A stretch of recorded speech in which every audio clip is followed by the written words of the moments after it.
तो जय शनिदेव दोस्तों क्वेश्चन आंसर की सीरीज में आप सभी का स्वागत है। बहुत लोगों ने बहुत सारे ऐसे कमेंट किए हैं जिनका इस वीडियो में मैं रिप्लाई देने वाला हूं। तो सबसे जो पहला जो कमेंट आया है कि भैया जी जैसे ही दीपदान करता हूं और पानी को हाथ में लेके संकल्प लेता हूं तभी दीप बुझ जाता है, ऐसा क्यों होता है? तो भाई या तो ऐसा हवा के कारण भी होता है, अगर आप दीपक आपने लगाया और थोड़ी सी हवा आ गई तो वहाँ पे बुझ सकता है, या फिर आप जब पानी संकल्प लेते हैं और उस पानी को दीपक के सामने जब गिराते हैं तो उसकी जो सीटें उसके ऊपर गिरने से भी दीपक बुझ जाता है। तो उसमें ऐसी कोई भी बड़ी बात नहीं है।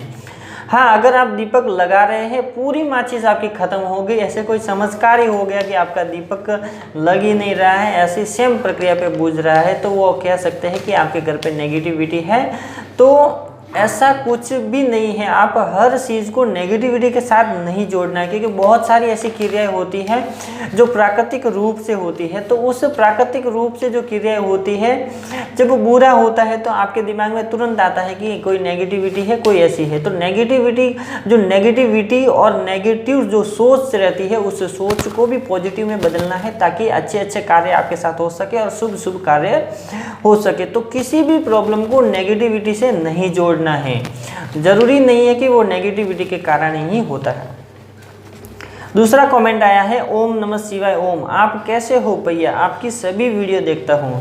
तो भाई ओम नमः शिवाय ओम, मैं बहुत अच्छा हूँ और आप हमारी वीडियो देखते हैं, आपको बहुत बहुत धन्यवाद कि आप हमारे सारी वीडियो को देखते हैं। इन्होंने बहुत सारे ऐसे सवाल पूछे एक ही साथ में। तो इनका जो पहला जो सवाल है कि मैं बिस्तर में बैठे जाप करता हूँ, क्या मैं कर सकता हूँ, क्योंकि मेरे घर में उतना जगह नहीं है।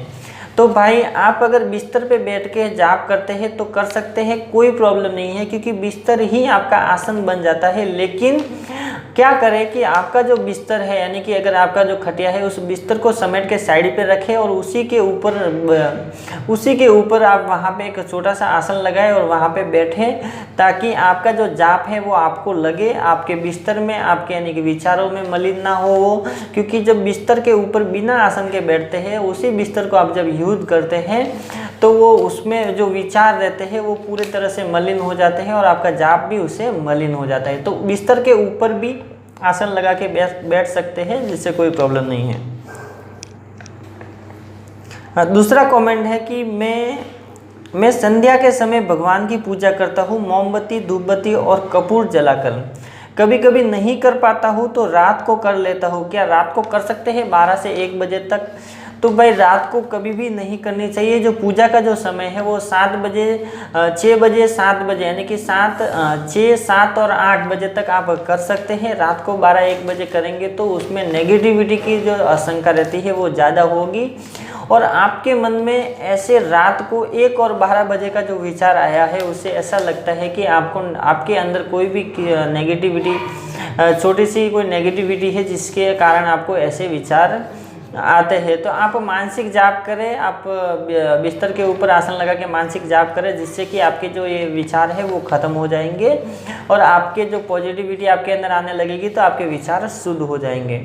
तो पूजा करने का टाइम 6 बजे, शाम को संध्या के समय 6, 7 और लास्ट 8 बजे तक कर सकते हैं, इससे लेट नहीं करना है।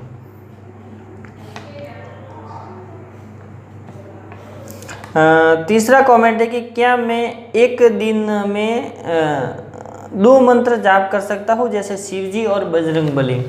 तो आप एक दिन में 2 मंत्र का जाप कर सकते हैं, लेकिन रेगुलर करना है। ऐसा नहीं कि कभी शिव जी का मंत्र किया, कभी बजरंगबली का किया, तो ऐसा नहीं करना है। अगर आप सुबह शिव जी का करते हैं तो शाम को बजरंगबली का करें। अगर सुबह आप शिव जी का आधे 1 घंटे करते हैं तो शाम को बजरंगबली का भी 1 से 2 घंटा जरूर करें। जितना आप करते हैं उतना ही रेगुलर आप करते जाइए, तो आपका जो दोनों का जो मंत्र है वो एक ही साथ सिद्ध हो जाएगा। आपको उससे डबल बेनिफिट, डबल शक्तियाँ आपको प्रदान होगी। तो ऐसा आप कर सकते हैं, कोई प्रॉब्लम नहीं है। हवन कैसे करें भैया जी, क्या मैं घर में हवन कर सकता हूँ बिना पंडित बुलाए?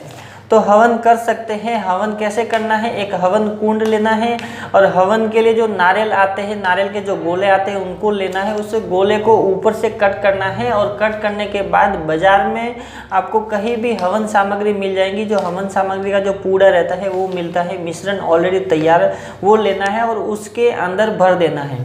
उसके अंदर भरने के बाद अगर छोटा हवन करते हैं तो कम से कम आप 3 नारियल के गोले ले सकते हैं या फिर 7 ले सकते हैं। अगर घर पे करते हैं तो 3 नारियल के गोले ले और उसको हवन कुंड के अंदर रख के तीनों को कपूर की सहायता से जला दे। और जलाने के बाद आपको एक कटोरी के अंदर घी रखना है और हवन कुंड के सामने ही आसन लगा के आपको बैठ जाना है। और आसन लगा के बैठने के बाद आपके सामने एक कटोरी में घी रखना है, उसके अंदर एक चम्मच जो हवन की चम्मच रहती है वो रखना है।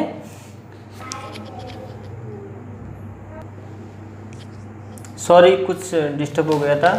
तो आसन लगा के हवन कुंड के सामने ही आसन लगा के बैठना है। सामने आपको कटोरी घी रखना है, एक बड़ा सा चम्मच लेना है जो हवन का जो चम्मच रहता है वो, और उसको जलाने के बाद आप उस चम्मच से घी को, यानी कि चम्मच को फुल नहीं भरना है, चम्मच को सिर्फ डुबा के उसके अंदर ओम नमः शिवाय, ओम स्वाहा की ऐसी आहुति देनी है आपको। और वो आपके ऊपर निर्भर करता है, या तो आप माला के हिसाब से लेके दे सकते हैं, लेकिन माला वहाँ पे यूज नहीं होगी। तो आपको क्या करना है, टाइमिंग रखना है, जैसे कि 1 घंटा 2 घंटा आधा घंटा ऐसा रख सकते हैं, या फिर जब तक आप आहुति दे सकते हैं, जब तक वो घी खत्म ना हो जाए, या फिर तब तक आहुति दे सकते हैं जब तक वो आपके नारियल के जो गोले हैं पूरी तरह से जल न जाए। वैसे आप एक अंदाज लगा सकते हैं, आप घी खत्म होने तक कर सकते हैं उसकी आहुति। तो ये एक सिंपल तरीके से हवन है, वो आपको महीने में 2 बार आपको घर के अंदर करना ही चाहिए। अगर मैंने जैसा बताया वैसा अगर आप महीने में 2 बार करते हैं तो आपके घर के अंदर दिन जो जैसे जैसे आप करते जाएंगे, 1 महीना 2 महीना 3 महीना, वैसे वैसे आपके घर के अंदर बहुत सारा ऐसा सुधार होने लगेगा और नेगेटिविटी तो पूरी तरह से ही खत्म हो जाएगी आपके घर की। और अगर आपके अंदर, आपके परिवार के अंदर ऐसी नेगेटिविटी है तो वो धीरे धीरे ऑटोमेटिकली खत्म होती जाएगी। तो वहाँ पे आप जैसा संकल्प लेंगे वैसा कार्य होगा, जैसे आप सोचेंगे वैसा ही कार्य होगा। जैसे आप नेगेटिविटी के लिए सोच रखते हैं तो नेगेटिविटी के लिए ही आपको वहाँ पे वो हवन जो है काम आएगा। तो जैसा संकल्प लेते हैं, तो संकल्प कैसे लेना है, आपको स्टार्टिंग में संकल्प लेना है हवन, जैसे ही आप नारियल का जब गोला जलाते हैं कपूर की सहायता से, तब वहाँ पे बैठने के बाद आपको हाथ जोड़ के प्रार्थना करनी है। जैसे कि ओम नमः शिवाय, ओम का जाप करते हैं, और किन के लिए जाप कर रहे हैं तो उन देवी देवताओं से प्रार्थना करनी है। आपके कुल देवी जो रहती हैं उनसे प्रार्थना करनी है कि हे कुल देवी, हे देवी देवताओं, मैं जो ये हवन कर रहा हूँ उस हवन से मेरे घर की जितनी भी नेगेटिविटी है वो सारी खत्म हो जाए। मेरे घर के अंदर किसी को भी अगर कोई भी बाधा है, भूत प्रेत वगैरह, तो उसका निवारण हो। मेरे घर के अंदर ये प्रॉब्लम है तो उसका निवारण। जैसे आप संकल्प लेते हैं, जैसे ही संकल्प के आधार पर आप करेंगे तो वो कार्य आपका होता रहेगा। और जैसे आपके विचार रहेंगे उस विचार के आधार पर आपके कार्य होते रहेंगे। जैसा आप सोचेंगे मन के अंदर वैसे ही कार्य आपके जो घर के अंदर होते रहेंगे और बहुत सारा परिवर्तन आएगा। जैसे कि घर के अंदर जो क्लेश होता है तो वो भी खत्म हो जाएगा। अगर महीने में जिनके घर पे 2 बार हवन होता है, इस तरह से मैंने जो बताया सिंपल तरीके से, कोई विधि विधान नहीं, कोई सिंपल नहीं, हाथ जोड़ के आपको सिर्फ ऐसा ही करना है। अगर ये करते हैं तो बहुत सारा ऐसा परिवर्तन आपके घर में, जैसे कि क्लेश होता है तो खत्म हो जाएगा, पैसों की तंगी, पैसा आता है खत्म हो जाता है, रुकता नहीं है तो वो प्रॉब्लम सॉल्व हो जाएगी, बिजनेस नहीं चल रहा है तो वो प्रॉब्लम सॉल्व हो जाएगी। तो बहुत सारी ऐसी प्रॉब्लम सॉल्व हो जाएगी। लेकिन ऐसा नहीं है कि 1-2 महीने में ही खत्म होने लगेगा सब सारी प्रॉब्लम। आपको रेगुलर बेस पे आप करेंगे तो 6 महीने 1 साल के बाद आपके देखेंगे कि आपकी बहुत सारी ऐसी प्रॉब्लम में खत्म हो जाएगी। तो बस दोस्तों, आज के लिए इतना ही। वीडियो अच्छी लगी तो लाइक कीजिएगा, शेयर कीजिएगा अपने दोस्तों के साथ। अगर आप मेरे चैनल पर नए तो चैनल को सब्सक्राइब जरूर कीजिएगा ताकि ऐसी ही वीडियो आपको मिलती रहे। और दोस्तों, अगर आपका कमेंट नहीं ले पाया या फिर आपको रिप्लाई नहीं कर पाया तो आप हमारी वीडियो देख सकते हैं। उसमें हो सकता है कि आपके द्वारा जो कमेंट आपने किया है, हो सकता है मैंने उसका जो जवाब है ऑलरेडी बहुत लोगों को पहले दे दिया है। तो जय शनिदेव दोस्तों।